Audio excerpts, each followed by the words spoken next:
So we got news today. Bryce James, youngest son of LeBron James, has committed to the the Wildcats, out there in Tucson, Arizona.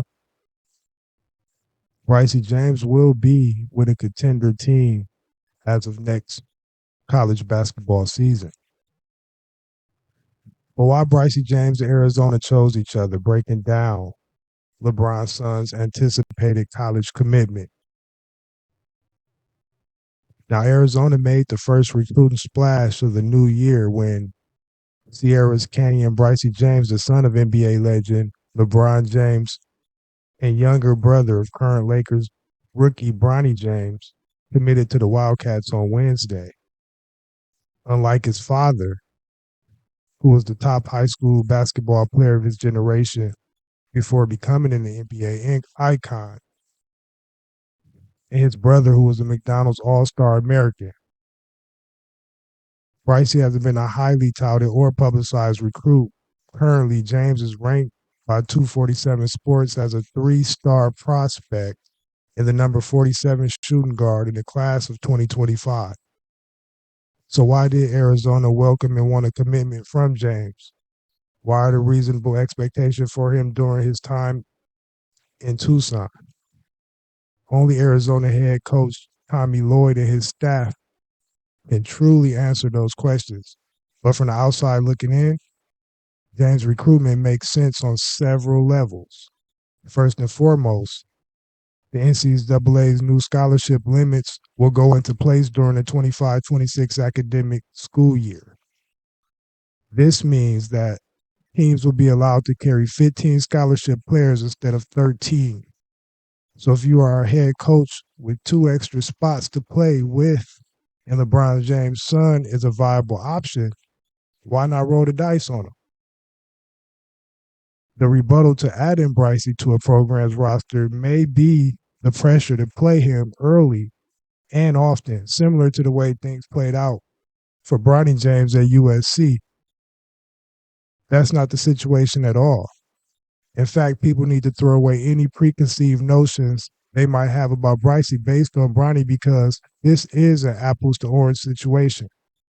Bronny's path and Bryce's path are entirely different. Do not expect the manic media frenzy that followed Bronny to happen with Bryce. Some think Bryce was recruited to create some type of hype for the Wildcats, where Arizona doesn't exactly need any help getting attention. They've been a West Coast and national powerhouse for a while now. Undoubtedly, though, the commitment of James gives them some pop. Regardless of whether he played as a star player, the eyeball he brings in today's ever-changing NIL landscape could be very beneficial for the whole college basketball program. As evident by his appearance on Kai Sennett's record-breaking Mafia-thon 2 Twitch stream, Bryce generates interest that goes beyond what he can do on the floor. Having a kid who is extremely popular on social media and associated with influencer talent on your roster will certainly help raise NIL funds. But I don't know. As we look a little deeper into things, we run into the Clutch Sports group factor. LeBron James and Rich Paul Company is one of the most powerful agencies in the world. So, is that a conflict of interest? Also, Clutch just so happened to represent the two of the Wildcats' most remaining targets. They have both ranked as top 10 2025 prospects. You got the five-star power forward, Koa Pete, and the five-star shooting guard, Braden Berries.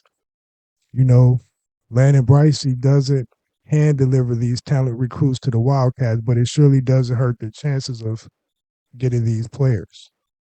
If you can find another player for Arizona who fills out the roster and brings more to the table off the court than James, then I'm sure Lloyd and his staff will be all ears. But as it stands today, Bryce is a one-of-one prospect in that regard.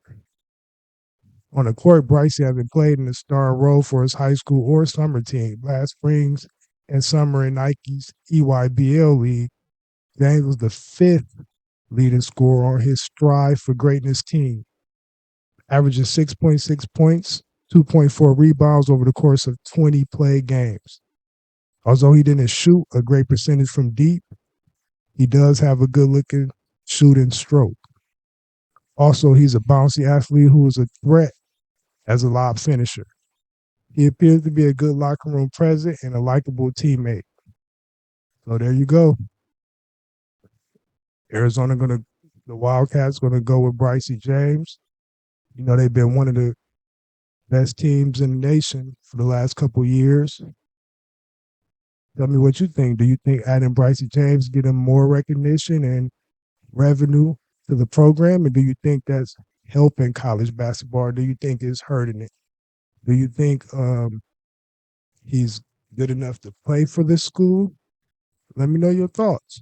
Um, but that's the news as of right now. Leave a comment, like, subscribe, and we'll holler later.